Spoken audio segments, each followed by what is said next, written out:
Madani channel দর্শকবৃন্দ, 21শে জুলাই সোমবার ঢাকা উত্তরার দিয়াবাড়িতে অবস্থিত মাইলস্টোন স্কুল অ্যান্ড কলেজ এক ভয়াবহ বিমান দুর্ঘটনা ঘটে। বিমানটি বিধ্বস্ত হওয়ার সঙ্গে সঙ্গে ভয়ানক বিস্ফোরণ এবং মুহূর্তেই ছড়িয়ে পড়ে আগুনের লেলিহান শিখা।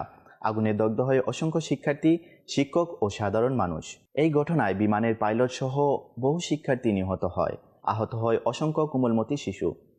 এই মানবিক বিপর্যয়ের খবরে দাওয়াতে ইসলামীর মানবিক টিম দ্রুত ঘটনাস্থলে ও সংশ্লিষ্ট মেডিকেল স্টোরগুলোয় পৌঁছে যায়।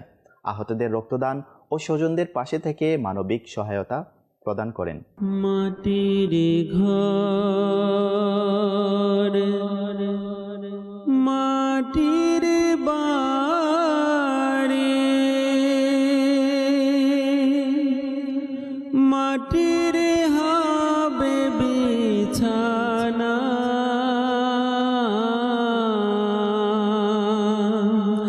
মাটির ঘর মাটির বাড়ি মাটির হবে বিছানা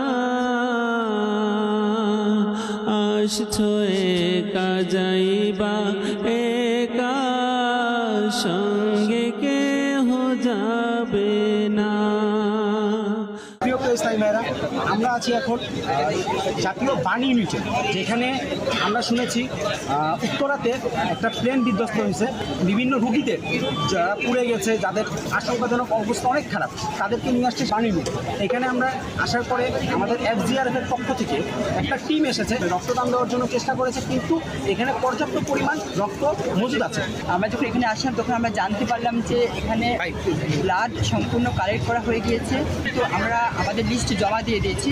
সাল্লাল্লাহু আলা তাহা খায়রিল খালকি ওয়া আহলাহা সাল্লাল্লাহু আলা তাহা খায়রিল খালকি ওয়া আহলাহা। ও রুকনেশুরা হাজী মোহাম্মদ আব্দুল মুবিন আত্তারি গভীর সমবেদনা প্রকাশ করেন এবং নিহত শহীদদের মাগফিরাত সহ আহতদের দ্রুত আরোগ্য কামনা করে বিশেষ দোয়া করেন।